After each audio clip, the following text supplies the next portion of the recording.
아버지여 나의 마음을 맡아 주관하시고 완악하고 교만한 것 명쾌하여 주소서. 온유하고 겸손하여 화평하게 하시고 망령되고 악한 일을 물리치게 하소서. 하나님의 은총 속에 나를 보호하시고 주의 사랑 줄이 되어 나를 메어 주소서. 구세주 흘린 피로 죄를 씻어 주시고 성령이여 하늘 길로 나를 인도하소서.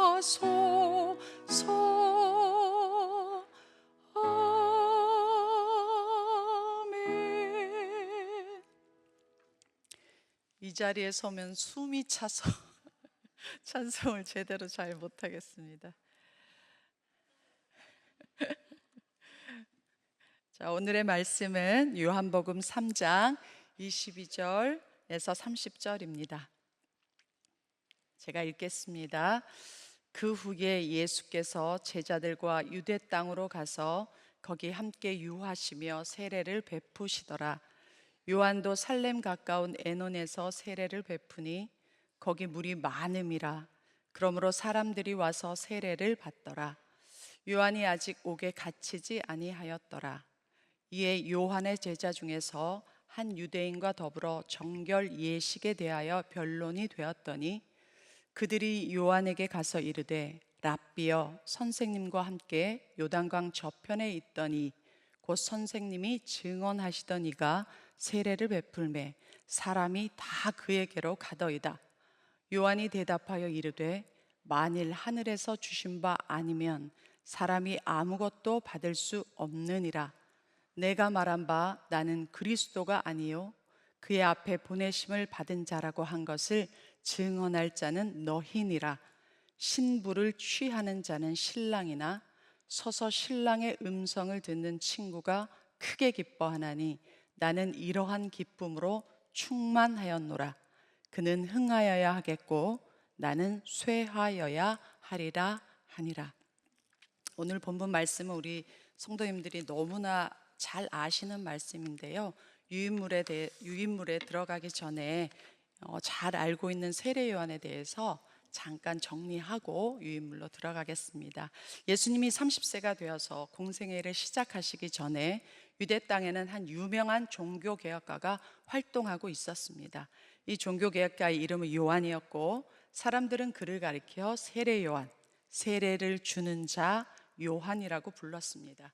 세례 요한은 우리가 누가복음을 통해 알고 있는 것처럼 레위 지파 중에서도 제사장 가문 출신이었고 또 세례 요한의 어머니인 엘리사벳은 예수님의 어머니 마리아와 친척 관계였습니다. 이 아이는 어른이 되어서 아주 특이한 삶을 살았는데 집을 버리고 광야에 들어가서 야인의 삶을 산 것입니다. 몸에는 낙타 가죽으로 만든 옷을 걸치고 음식은 메뚜기와 야생꿀을 먹고 살았습니다. 그런데 놀라운 것은 사람들이 어디에서 소문을 들었는지 하나둘씩 요한을 찾아 광야로 나갔다는 것입니다. 요한을 찾아가서는 그로부터 책망을 들은 후에 회개하고 요단강에서 그에게 세례를 받았습니다 라는 이야기를 배경으로 유인물 시작합니다. 오늘 우리는 세례 요한이 스스로를 가리켜 부르는 두 가지 호칭을 살펴볼 것인데 이 두 호칭들을 살펴보면서 그가 자신을 어떻게 인식하고 어떠한 자세로 삶을 살아갔는지, 그리고 궁극적으로 무엇을 이루고자 했는지에 대해서 나누고자 합니다. 첫 번째 호칭은 요한복음 1장에서 찾아볼 수 있고요. 두 번째 호칭은 오늘 읽은 요한복음 3장에서 찾아볼 수 있습니다. 1번입니다. 세례 요한이 스스로를 가리키는 두 가지 호칭 중 첫 번째는 바로 목소리입니다. 요한복음 1장 23절에 나오는데요. 세례 요한은 이사야 40장 말씀을 인용하여 나는 주의 길을 곧게 하라고 광야에서 외치는 자의 소리라, 나는 목소리다 라고 합니다. 어떤 목소리인가 하면 주의 길을 곧게 하라, 주의 길을 예비하라고 외치는 목소리라는 것입니다. 이 말씀이 무엇인고 하니 세례 요한은 누군가의 오심을 예비하고 알리기 위해 존재하며 오직 사람들의 시선을 그 누군가에게로 향하도록 하기 위해 존재한다는 것입니다. 세례 요한이 요한복음 1장 26절에서 나는 물로 세례를 베풀거니와 나와 너희 가운데 너희가 알지 못하는 한 사람이 섰다라고 말씀하는데, 요한이 하려는 말이 무엇인가 하면 내 뒤에 오시는 이, 곧 너희 가운데 서 있는 너희가 알지 못하는 한 사람이 너희에게 전혀 다른 차원의 세례를 베푸실 것이라는 것입니다. 요한이 베푼 세례는 이전까지 유대교 사회에서 행하던 세례와는 조금 다른 성격을 가진 것인데요. 요한이 베푸는 세례가 어떤 성격을 가진 세례인지 요한 스스로 이미 선포를 했는데, 한마디로 요한의 세례는 장차 백성들이 받아야 할 참 세례의 그림자에 불과하다는 것입니다. 그 세례는 개종을 위한 것도 아니고 사람을 정결케 하는 능력이 있는 것도 아니며 오직 사람들의 시선을 다른 누군가에게 향하도록 만들기 위한 것이라는 말입니다. 세례 요한은 그의 뒤에 오실 분과 자기 자신을 이렇게 비교합니다. 그분이 광야에서 외치는 선지자라면 나는 실체 없는 목소리에 불과하고, 나는 그분의 신발끈을 풀 만한 자격도 없는 사람입니다 라고 말합니다.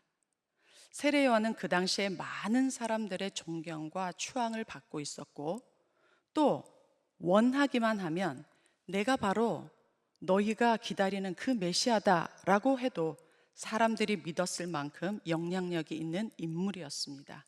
왕조차도 자기를 비난하는 세례 요한을 함부로 해치지 못할 정도였는데, 그럼에도 불구하고 세례 요한은 자신의 본분을 한순간도 망각하지 않고 메시아이신 예수 그리스도의 길을 예비하기 위해서 광야에서 외치는 자의 소리가 되는 것으로 만족하였습니다.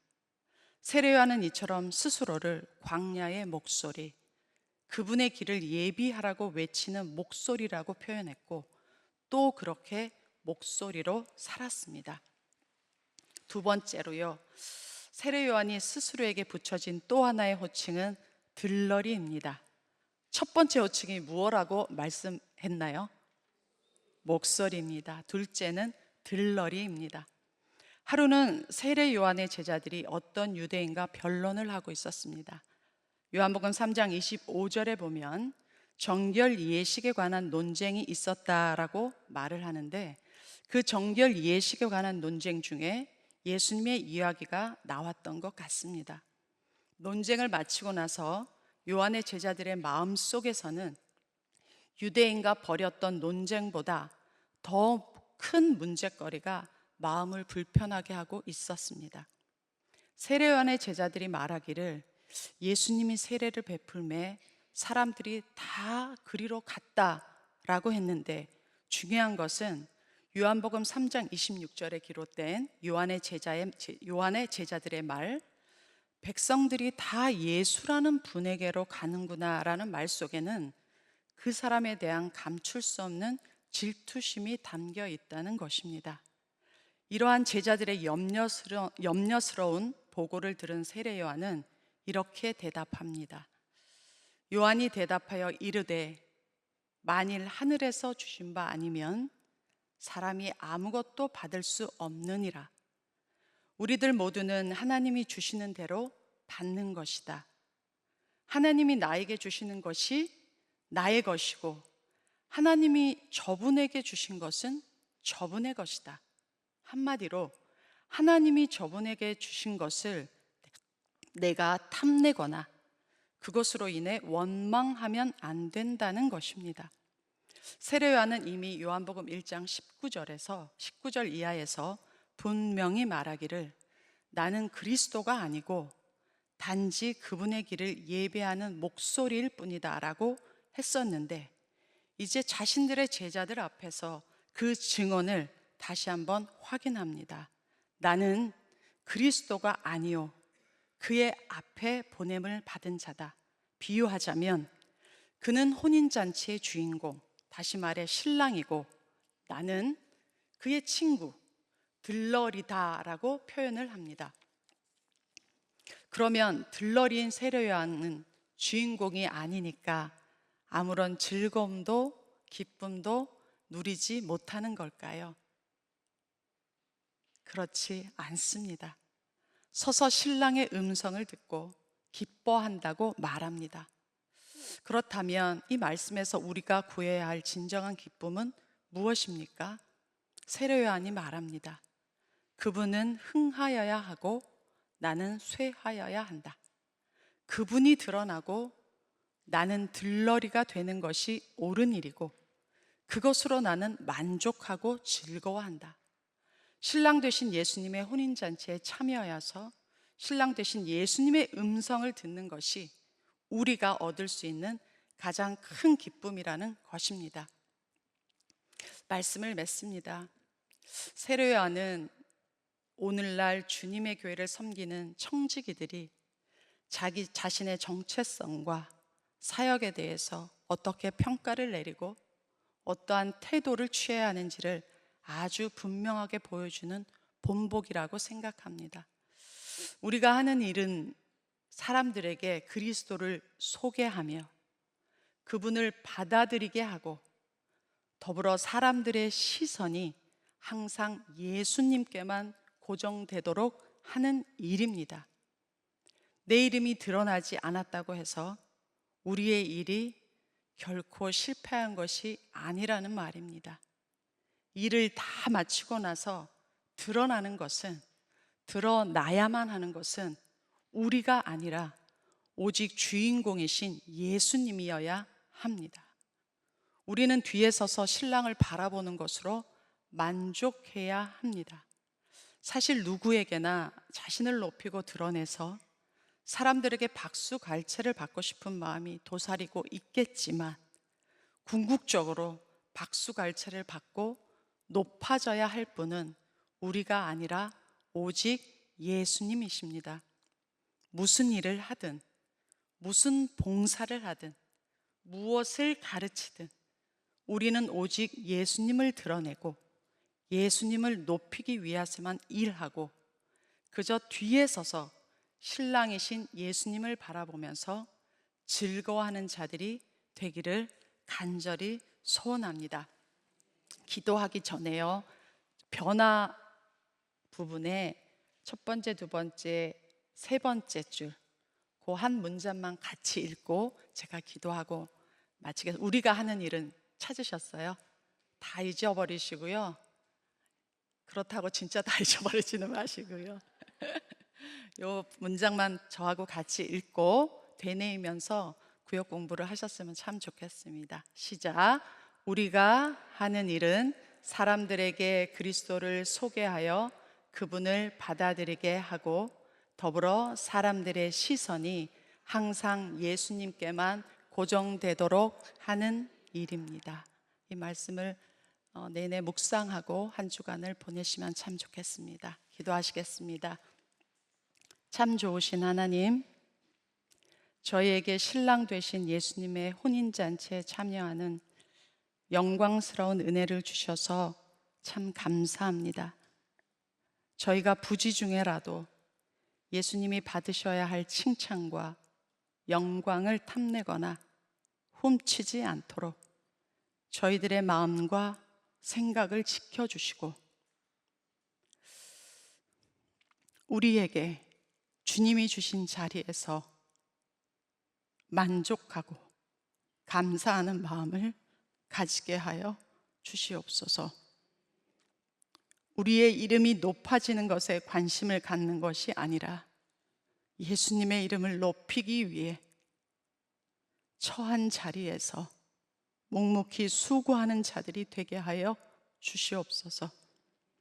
우리의 사명은 오직 사람들에게 예수님을 가리켜 보여주는 것임을 알고 그 일에 방해가 되지 않도록 최선을 다할 수 있게 해주시고 저희들의 남은 인생에 예수님께서 저희들에게 기대하시는 것이 무엇인지 깨닫고 그분의 뜻에 온전히 순종하는 저희 모두가 되게 하여 주시옵소서. 이 모든 말씀 예수 그리스도 이름으로 기도합니다. 아멘.